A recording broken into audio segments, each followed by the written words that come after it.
Ndiyo. Mikakati katika jumuiya zetu kama Waislamu, mikakati yetu ni kupambana kama Waislamu kuielimisha jamii kuhusu udhalilishaji wa kina mama, wanawake kwa ujumla na watoto, na jinsi gani watu waishi katika msimamo wa kidini. Sisi tunajitahidi kufikia kwenye madrasa humo, tunafika tunatoa elimu, tunapitia kwenye maskuli tunatoa elimu, na pia tunakutana na hadhira, yani kwenye yani nje kama hivi uwanjani tunatoa madarasa kama hivyo, na tukiwa na ushirikiano na watu wa serikali kama vituo vya polisi. Kwa mfano tulishatembelea Dunga kule kituo cha polisi, tulikuwa na mkuu wa kituo pale, tukawa nao ndani ya wilaya mpaka mkoa wa Kusini. Yote ni kwa ajili ya mikakati ya kupambana na hili janga. Ndiyo. Hapa umesema mnakuwa mnatembelea skuli mbalimbali kutoa elimu.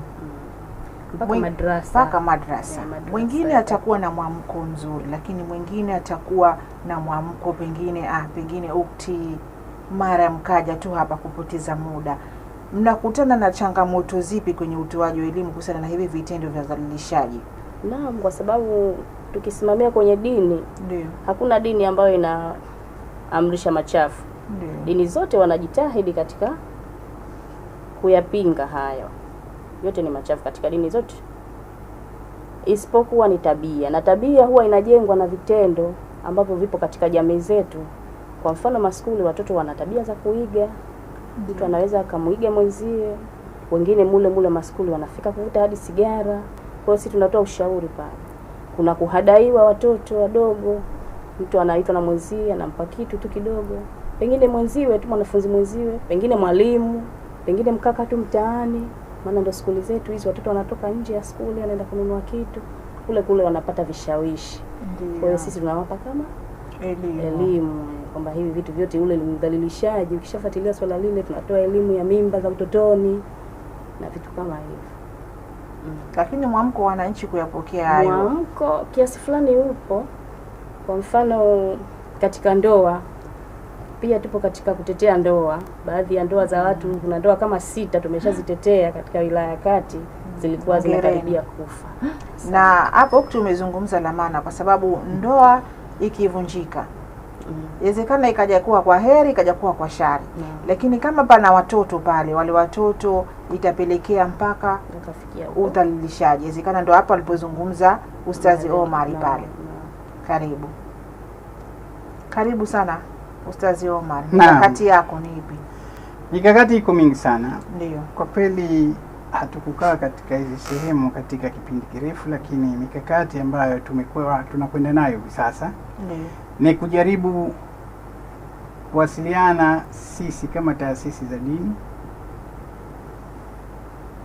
Tunakwenda kutoa mwamko sehemu mbalimbali ambazo tunaona kuna viashiria ya jamii fulani kuingia katika udhalilishaji fulani. Kwa mfano, kuna masehemu ambayo yanajengwa mabaa katika jamii, kitu ambacho hata sheria za nchi yetu nadhani hazikubali hivyo.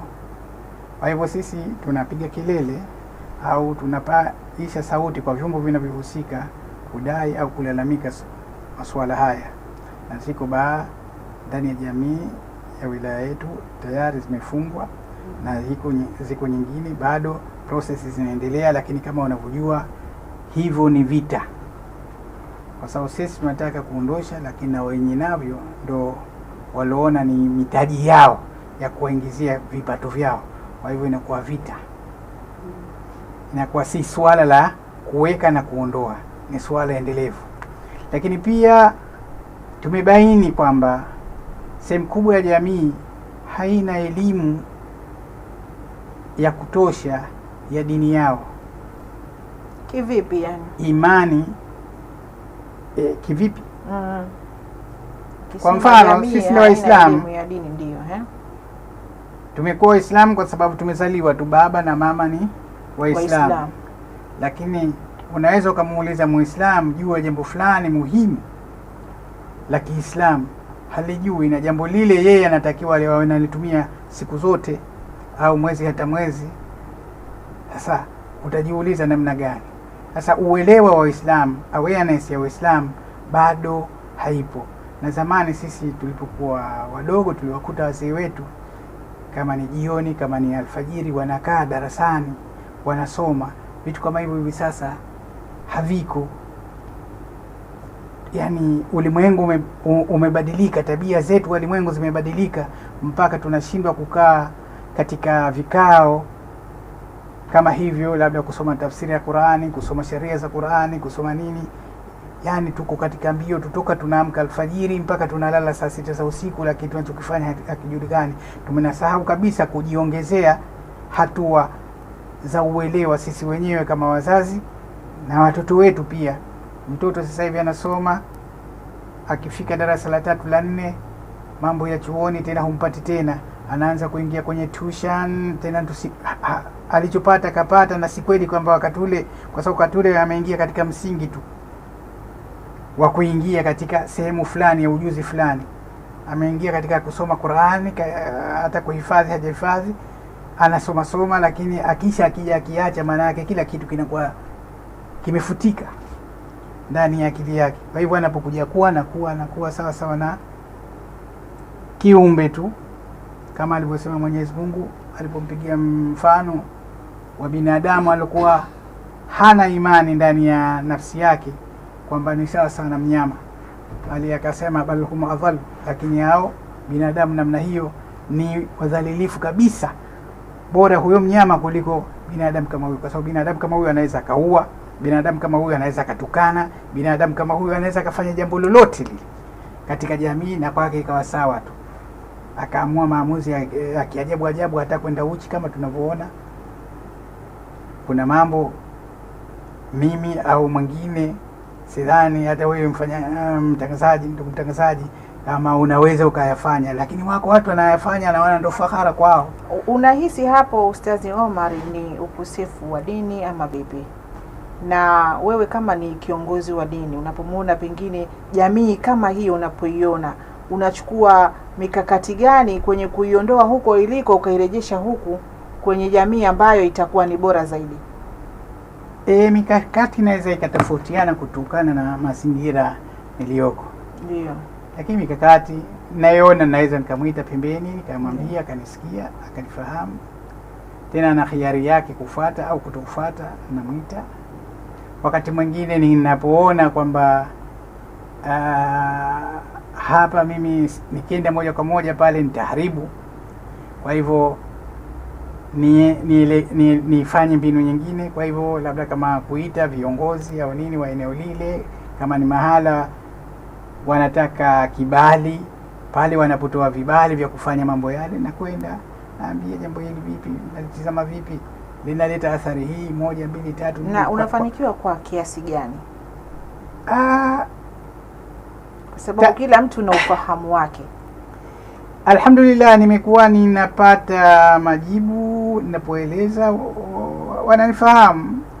Sasa utekelezaji sina uhakika, lakini ule uelewa wa 1 2 3 wananifahamu.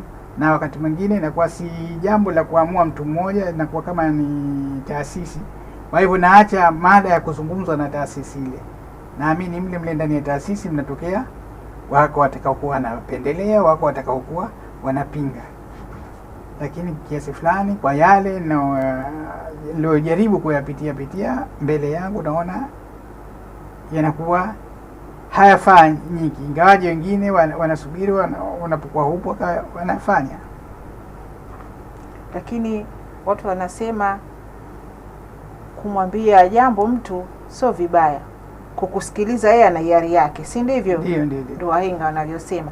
Nirudi hapa kwa Ukhti Mariam. Mariam ni kiongozi wa dini, Ukhti Mariam. Na pia una madrasa ambayo pale unasomesha. Unapogundua pengine mtoto hayupo sawa, unachukua jukumu gani katika kumwelimisha? Ama juhudi gani katika kumwelimisha? Mtoto wangu nyumbani au tukianzia huko nyumbani, kwa sababu ukimzungumza mwanamke ni mama, hata kama hajazaa pengine atakuwa na mtoto wa ndugu yake, wa shangazi yake, akiitwa mwanamke anakuwa ni mama. Karibu. Asante. Mimi namshukuru Mwenyezi Mungu, sijapitia bado hayo ya Mwenyezi Mungu atunusuru na mwingine amnusuru vile vile, ndio. Lakini kwa ninapopita kutoa mafunzo yangu, yani japo nasaha na kesi ninazozipata, ni kwamba mtoto unatakiwa umuite, umuulize, labda madrasa, nikizungumzia kwa madrasa tunakutana nayo. Unakuta mtoto amenyongeka, umuuliza nini shida, hasemi, sangine atasema nikisema nitapigwa au nikisema nitafanya hivi, kwa sababu ndivyo alivyotishiwa. Lakini haya yote pia ni malezi yetu ambayo tumelea sisi wenyewe wazazi, ambao ndio sosi. Mwalimu na yeye ni mzazi, lakini mwalimu unampelekea wakati kile kitu ushaanza wewe mwenyewe kulea. Yule mtoto ushaanza wewe mwenyewe kulea. Ndio maana kama madrasa pengine atakuja mtoto wa miaka 5 at least mpaka 6. Kwa Kwa hiyo huko nyuma ulishaanza. Sasa sosi iko kwa wazazi, na ndio maana sisi tumeweka mikakati kupitia hawa wazazi. Pamoja na watoto tunawapa nasaha, lakini na wazazi pia tunawaelimisha kwamba inatakiwa hivi, inatakiwa hivi, inatakiwa hivi. Kwa mfano kuna hamasisho moja tulipitisha la kwamba wazazi wajitahidi kuweka majumbani madarasa. Yaani darasa la pale nyumbani baina ya baba, mama na watoto.